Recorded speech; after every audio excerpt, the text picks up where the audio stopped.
Hello, dear students. How are you? I'm again here with the second part of the class 9 science. Okay, let's explain.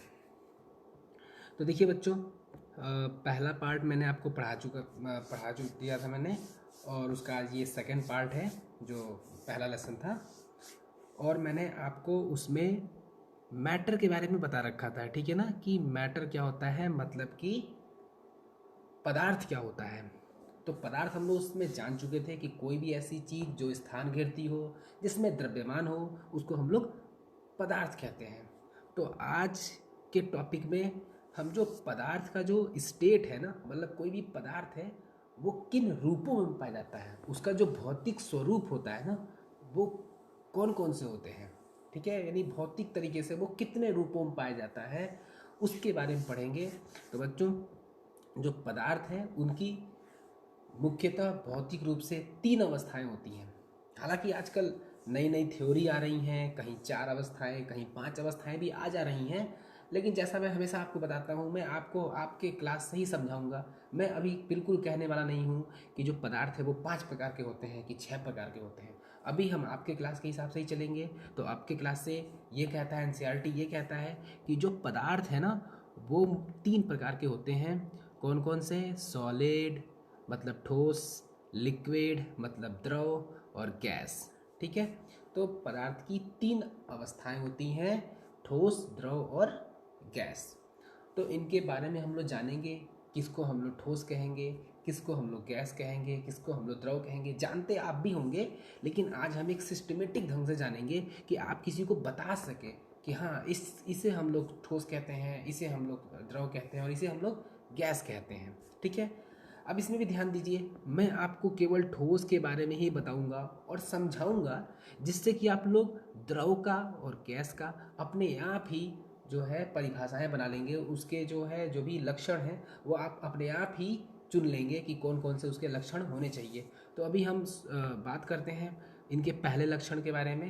पहला लक्षण है इसका लो space. लो space मतलब क्या हो गया कि जो जो भी ठोस होगा ना, उनके कणों के बीच में, मैंने आपको पहले बताया था, उनके कणों के बीच में बहुत ही कम स्थान होता है। तो यही बात लिक्विड में क्या हो जाएगी, लिक्विड में थोड़ा सा ज़्यादा होता है। गैस में क्या हो जाता है, गैस में थोड़ा सा और ज़्यादा होगा। ठीक है ना। दूसरे पॉइंट पे आते हैं। दूसरा है लो मूवमेंट।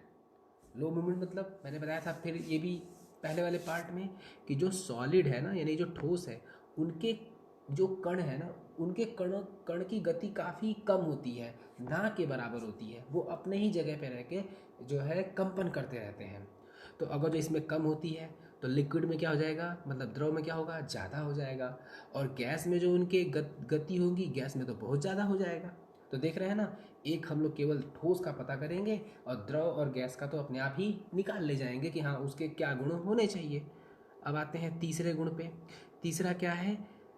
तीसरा है जनरली रिजिड। रिजिड मतलब क्या होता है, जैसे जो ठोस है ना वो कठोर होते हैं, साधारणतया क्या होते हैं, कठोर होते हैं। हाँ, एक दो अपवाद मिल जाएंगे आपको ऐसे ठोस जो उतने कठोर ना हो, ठीक है ना। जैसे सोडियम पोटेशियम के बारे में आप लोग पढ़े होंगे कि बहुत ही ये मुलायम धातुएं होती हैं, ठोस होती हैं लेकिन बहुत मुलायम होती हैं। तो ये एक दो अब एक्सेप्शन मिल जाएगा, एक दो अपवाद मिल जाएगा, लेकिन जनरली जो ठोस होते हैं वो कैसे होते हैं, कठोर होते हैं। तो अगर जो ये कठोर होते हैं तो लिक्विड कैसे होंगे, लिक्विड थोड़े से मुलायम होंगे। कैसे होंगे, मुलायम। और गैस तो और भी ज़्यादा मुलायम होंगे, और भी ज़्यादा नरम होंगे। ठीक है, तो ये तीसरा गुण हो गया। चौथे आते हैं, चौथा गुण, कि जो ठोस है उसका चौथा गुण होता है, क्या होता है, डेफिनिट शेप एंड साइज। मतलब इसका मतलब होता है कि जो जो भी ठोस होंगे ना, उनके उनका जो शेप और साइज है एकदम फिक्स होगा। ठीक है, अब जैसे आपका पेन है, पेन मान लेते हैं सिलेंडर टाइप का है। सिलेंडर मतलब बोले तो, अरे जैसे आपका गैस होता है ना, बेलन, हाँ बेलन टाइप का होता है। तो अब ऐसा नहीं है कि कल के दिन पेन चौकोर हो जाएगा, परसों के दिन वो तार जैसा हो जाएगा, नहीं। उसका जो भी शेप है और जो भी उसका साइज है, मतलब साइज मतलब कितना बड़ा कितना छोटा, ये फिक्स होता है, ये चेंज नहीं हो सकता है। ठीक है ना। जबकि लिक्विड में बात करें तो लिक्विड में चेंज हो जाता है। आपको पता है ना, लिक्विड में शेप उसका, तो शेप तो उसका वैसा ही शेप होता है जिस बर्तन में रख दीजिए। ठीक है ना। अब उसको गिलास में रखेंगे तो गिलास के आकार का हो जाएगा, उसको कटोरे में रखेंगे तो कटोरे के आकार का हो जाएगा। मतलब कुल मिला के जो लिक्विड का कोई शेप जो होता है ना, शेप कोई फिक्स नहीं होता है, ना ही उसका कोई साइज फिक्स होता है। तो लिक्विड का शेप और साइज कुछ भी फिक्स नहीं होता है। गैस की बात करें तो गैस का भी वही है, गैस का शेप भी फिक्स नहीं होता है और साइज भी फिक्स नहीं होता है। ठीक है, अब अगले गुण की बात करते हैं। तो जो द्रव है ना, द्रव का वॉल्यूम, वॉल्यूम मतलब कितना स्थान घेरना है। ठीक है, जो तो सॉलिड का जो वॉल्यूम है यानी कितना स्थान घेरता है, ये इसका क्या होता है, फिक्स होता है। अच्छा, वॉल्यूम की बात करें मतलब स्थान घेरना, आयतन, हाँ वॉल्यूम को आयतन कहते हैं। तो लिक्विड का यानी द्रव का जो आयतन होता है ना, वो भी फिक्स होता है। क्योंकि आप देखेंगे 1 लीटर आपका दूध है, तो 1 लीटर दूध को आप चाहे बाल्टी में रखें, चाहे लोटे में रखें, चाहे किसी भी बर्तन में रखें, 1 लीटर तो 1 लीटर ही रहेगा। यानी कि जो ठोस है उसका फिक्स आयतन होता है और द्रव का भी फिक्स आयतन होता है, जबकि गैस का कोई फिक्स आयतन यानी उसका डेफिनिट वॉल्यूम नहीं होता है। ठीक है ना, क्योंकि गैस का क्या है, एक बड़े से सिलेंडर में रख देंगे तो वो पूरा बड़ा सा सिलेंडर उस 1 ही किलो गैस से भर जाएगा, छोटे से सिलेंडर में रखेंगे तो पूरा छोटा सिलेंडर ही 1 ही किलो गैस से भर जाएगा। मतलब गैस का कोई जो है फिक्स आयतन नहीं होता है। ठीक है, फिर आते हैं नेग्लिजिबल कंप्रेसिबिलिटी। इसका मतलब क्या होता है, कंप्रेसिबिलिटी मतलब होता है कि कंप्रेसिबिलिटी बोले उसको तो हिंदी में हम उसको बोल देंगे, मतलब उसको हम लोग कम दबा सकते हैं।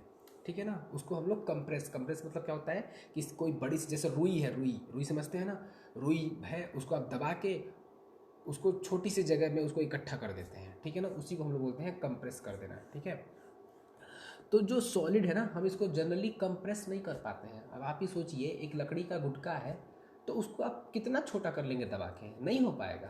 एक लोहा है, लोहे को आप कितना दबा पाएंगे, नहीं दबा पाएंगे, नाम मात्र का बस उसमें जो कंप्रेसिबिलिटी होती है ना, वो नाम मात्र की होती है। अपनी एनसीईआरटी की बुक में देख लीजिएगा, उसमें हिंदी लिखा होगा, अभी मुझे भी हिंदी नहीं याद आ रहा है कंप्रेसिबिलिटी का।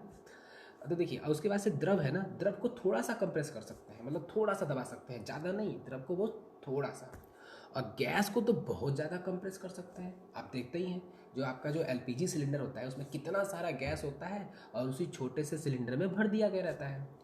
मतलब कि गैस को हम बहुत ज़्यादा ही कंप्रेस कर सकते हैं, लिक्विड को थोड़ा, और सॉलिड को तो बहुत ही थोड़ा, मतलब ठोस को तो बहुत ही थोड़ा कंप्रेस कर सकते हैं। आप अंदाजा ही लगा सकते हैं, कोई लोहे की छड़ है उसको आप कहाँ दबा पाएंगे, नहीं दबा पाएंगे।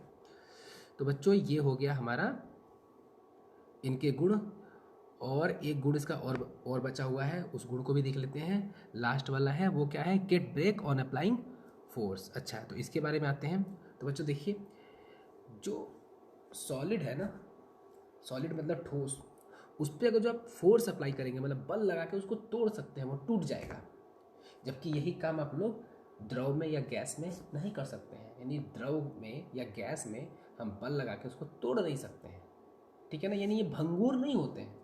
हाँ, ठोस लेकिन भंगूर होते हैं, उनको बल लगा के हम लोग तोड़ सकते हैं। ठीक है, इसके और भी गुण हैं, लेकिन आप अगर जो हम इतने गुणों की तैयारी कर लेते हैं, इतने गुणों को अच्छे से समझ जाते हैं तीनों के ही टर्म में, ठोस, द्रव, गैस, तो बहुत है। बाकी तो मैं आपको स्कूल खुलने पे और जो भी आपके डाउट होंगे वो मैं क्लियर करूँगा। ठीक है ना, तो ये आपका दूसरा पार्ट रहा।